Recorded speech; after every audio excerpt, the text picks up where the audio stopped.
Hello, and welcome. Welcome once again to the Secrets of the High Demand Coach podcast. And here with us today is yet another high demand coach in the one and only Matthew Stafford, who over the past 3 decades has been entrepreneurial and successfully built several businesses across multiple industries, including concrete, brick-and-mortar locations, POD, and software-based ventures.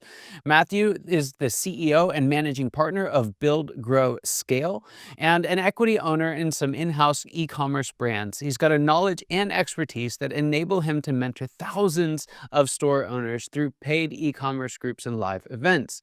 His experience has also allowed him to help hundreds of e-commerce brands to scale past the $1 million mark, with many hitting $10 million as well. Well, Matthew, very excited to have you on the show. E-commerce is just such a huge world, particularly in terms of potential. But just because there's potential there doesn't mean that we're all going to get it. So, what have you found in your experience really separates those kind of $10 million plus e-commerce businesses from those that can only ever dream of 10 million? Well, I think it would go back to the coaching as far as it's typically the owner of the business. And I always tell them the more work that they do between the the 6 inches between their ears matters more to their business than the actual website. Because when they get that right, everything else seems to work out in their favor. So this is fascinating. Unpack that for us, because someone who's coming from the e-commerce world, that's what most of us would expect is the opposite of what they would have to say. What are some of the things from a mindset perspective that get in the way of something even as kind of simple or external as an e-com site? Yeah, well, I would say people's money stories.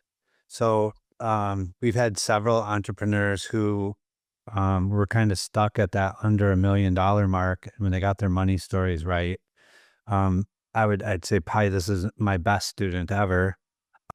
He went from 1 million to 14 million to 40 million in a 24-month period. So, but again, he had got to that. He had this mentality of, I want to earn 10 grand a month so that I can build a real business. And I told him, I said, you have a real business.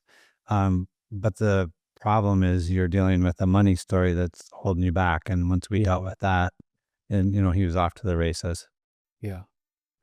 It's fascinating, and it's one of those areas where I found a lot of folks underestimate the personal aspect of entrepreneurism, right? Entrepreneurship, and something as simple as, how our parents taught us about money or didn't teach us about money, how our second grade teacher told us we were never going to amount to something, like, just they're crazy things like that that create these very, very real boundaries for success. Now, you kind of you laid out, 1 to 40 million is a great reason to do it. So we've kind of got some of the why, but like, how do you change that story?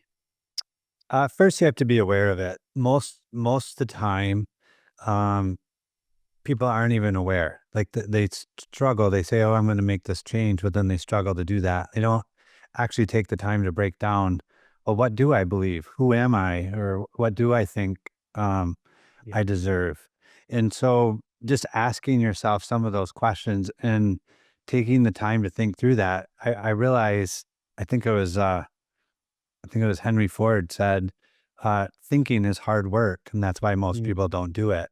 And a lot of times, you just have to look at the results that you're getting, and you could ask yourself the question, what do I have to believe is true in order to achieve these results, or to achieve the results I have? And then what would I have to believe is true in order to achieve the results that I want to? And what's that gap? And so just creating awareness, um, I think Carl Jung said, until you make the unconscious conscious, you'll go through life and call it fate. And so Right. essentially what you're trying to do is just bring your awareness to it. And as soon as you do, you can go, oh, yeah, that's not actually how I feel right now. Yeah. And your brain will upgrade you to your current state now with a new understanding rather than this loop that you're playing in the background of this old belief that you were taught or however your parents modeled money to you or Mm. whatever They might have been arguing one time when they were talking about it, and so you thought money's evil, or money causes arguments, or whatever, all these different things. And so, yeah, it's really, really fascinating because we've got to work with so many entrepreneurs Mm. to you start to see patterns. And the ones that do really well are very good at identifying their story and then making adjustments.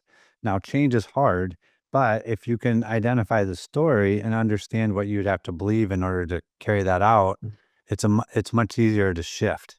Yeah.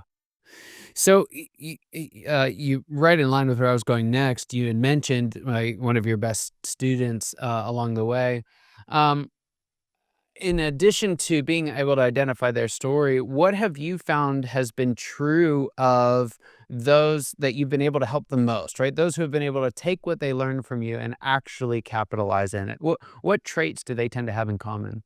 Yeah, just they're coachable. So they're humble enough to not believe that they know it all. Um, and I'll give a damaging admission of myself that I've really come to grips with over the past couple years. But I used to believe I'm really smart and I'm a hard worker. And what I realized was there's a lot of people that are doing way better than me and have accomplished way more. And if I think I'm smart, then I'm essentially shutting my brain off to new understanding. And so I started using the question, what if I wasn't smart? Then Mm, that opens up all kinds of possibility and an open mind to explore other ways to continually improve. So the moment we think we have the answer or we believe that we know the truth, we stop looking. And so mm, I would say that the majority of people that do really well, they remain very curious and they're always open to see what's working better. yeah. Yeah, I love that. I couldn't agree more. I want to shift gears for us a little bit because you know a thing or two about e-commerce. Now, one of the challenges that I've personally felt when I was running an e-commerce business, and I've seen in so many others, is there's this very real understanding of the limit to your resources, right? And there's this very big, it seems like inexhaustible pool of resources that your competitors have access to, especially in that space. So, what do we have to do as the kind of upstart founders, the scrappy entrepreneurs, to kind of to change the game to our advantage? Yeah. So I'll give you two different optimizations that work really well that anyone can do. Um, One is on your thank you page of your store, you ask a question, and the question is, what is the one thing that almost made you not buy? And you track all of those results. And what you have is everybody that spends money with you, or the majority, you'll be shocked how many people will actually answer that, Well, um, will tell you what part of your website they didn't understand or caused friction or wasn't clear or they didn't enjoy. And then you take those survey questions and you go back and you update those sections in order to clear those up. And it's amazing. I would say probably 6 out of our 10 largest wins, and at this point, our large wins are worth millions of dollars to our clients. 6 of our 10 biggest wins came from those answers to that question. wow. I love that, and I love that for a couple of reasons. One, you're only asking people who have actually paid you, which is really, really cool because there's a lot of people who have lots of opinions who aren't entitled to share them, right? And so that's is brilliant for that respect. And two, it's fresh, right? So many times we'll try and do like market studies or feedback and one they just don't care, right, to give feedback, so it's always a challenge to get people to engage, and then two, they don't really remember, right? There's been so much editing in the story about their experience with you. So I love that question. It's so simple and really remarkable. You said you had two though. What was the second? Yeah, the other one is on your checkout page where you ask for their information. So in the form fields, and this I got from a book by Robert Cialdini called Persuasion, and in there he was talking about people don't mind giving information as long as there's a reason why. And so in there, we ask for email and phone, but we don't say why. Nobody's forms say why. And so we realized there's a lot of errors there. We track those on our sites, uh, uh, trying to optimize the site. And what we realize is when we put email required for order confirmation, it reduced the errors, gave us a better email, and we had a lot more abandoned recoveries. And then so we're like, okay, let's figure out one for the phone. And what we put there is required for shipping notifications. We know that people want to know when they get their item. That actually boosts conversions. So telling them that's why we want that information, we got less form errors. And so we recovered a lot more with SMS. And the order confirmation email gets opened 85% of the time. And they want to see that their order is correct and they want to know what they're getting. And so we realized that they give you their good email instead of their spam email Right. for that reason. And it's literally never not given us an increase that was measurable. Wow. Remarkable. So my question that comes off of that, 'cause there's a bunch of different ways we can go with it, but with these little nuances like that, how is it that anyone could possibly hope to find those, right? There's so many different iterations of what that could be. How do you help folks to identify which ones actually make a meaningful difference? Yeah, I mean, we have a blog on our website, buildgrowscale.com/blog, and we give away tons of the principles that we teach. And the reason for that is we want people to grow their store to enough volume where we could partner with them and do their optimization and testing and all that for them. Because the majority of the smaller businesses, I would say like that 250,000 a month and up, typically are looking for a team and can now justify that because when you can increase Yeah. you increase their average order value and their conversion rate, it makes sense. Got it. Got it. Excellent. All right. So it's interesting you use that number because my next question was actually the same version of that number. Uh, I've seen a lot of e-commerce companies that have kind of plateaued around that $4 million mark, which I guess that's almost the same number. I Yeah. did the math Yep. wrong in my head. Doesn't matter. And sometimes the owner's just content, right? And maybe some bigger mindset issues as well. But what I've found is common the common theme through all of them is that it feels like the low-hanging fruit is gone, right? Up to that point, and it doesn't start off this way, but at some point you realize like, "Hey, we just add more money and more sales come in," or, "We just add another product and more sales come in," and now that might be true, like, you spend more on ads and your revenues go up, but your ads go up a lot more, right? You could add another product, but the total you make per product goes down when you do, even if total revenue goes up. And so it just feels like a losing game, right? The returns are just going to diminish. Why even try? So what do we do again to kind of turn that around and overcome those diminishing returns? Yeah, so I would say a lot of that is in the entrepreneur's head.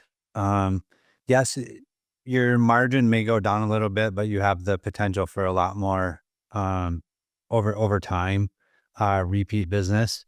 Because how do you actually increase your business effectively? One, you need them to come back and buy more often. You need them to be able to buy more items and then the average order ticket. So all of those things are supported by them having more than one thing to buy and being able to come back or bundles and things like that. There's a lot of different strategies. But again, I think that the majority, you kind of hit on it right in the very beginning when you said their mindset is, why is it worth it? And the truth of the matter is, probably 8 out of 10 people, when the going gets tougher or when there's extra work to do that's not low-hanging fruit, they're just not gonna do it. They have good intentions, but they won't. And so, I love that because I know that, the people who are willing, like I said, that are coachable or learn, they understand that it requires more to do more. Yeah. And, Yeah. in order to do that, it's not a losing game. You end up winning. Mm. I what I like about that is, it really speaks to this idea that the challenge that you're having is that you now have something to lose, right? Because a lot of these people did, I mean, almost by definition, they all did something hard, right? That you to get a business up off the ground is not an easy thing to do. Maybe you had a little bit of luck in it. Most of the time, that's not the case. But the very same people who did all this hard work to get out of that early stage are now struggling to do hard things because there's something to lose, right? That there's something to protect. It might be a lifestyle, it might be a feeling of, hey, if I have to do that and I look stupid, then I'm not as successful as I thought. There's all this stuff that we're trying to manage. And the reality of it is and I think this is what you're saying. The only way to break through that is to be humble, to be coachable, and to know there's more on the other side of that. Would you agree? Yeah, and I think business is the ultimate inner game. Like, no matter what, like, even the successful people, like, their business is reflecting back to them every week where they're not showing up or where they need to improve or, where maybe their competition is beating them or, just all the different things. Maybe they're not serving the client in a way that or communicating with the client in a way that keeps them, et cetera. So it is always requiring that you're improving. And if you're not, you're going to have a competitor that's willing to do that. And they're going to eventually steal market share from you. Yeah. Matthew, on a similar note, so there's this question that I ask all my guests, and I'm interested to see what you have to say. What would you say is the biggest secret that you wish wasn't a secret at all? What's that one thing you wish everybody watching or listening today knew? That it's worth it.